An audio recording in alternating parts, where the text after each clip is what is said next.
ஆதிசிவன் ஆதி அந்தமில்லாதொரு ஜோதி வடிவமாய் வந்து நின்றார். ஆதிசிவன் ஆதி அந்தமில்லாதொரு ஜோதி வடிவமாய் வந்து நின்றார். ஐந்தோழில் செய்தொழித்தான் அந்த வருத்தம் தீர்த்திட உலகம் வந்தார்.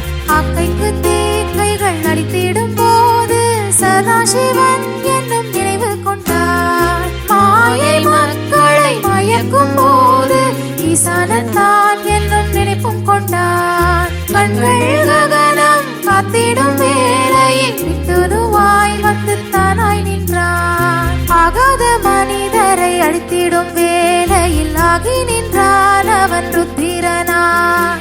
ஆதிசிவன் ஆதி அந்தமில்லாதொரு ஜோதி வடிவமாய் வந்து நின்றான்.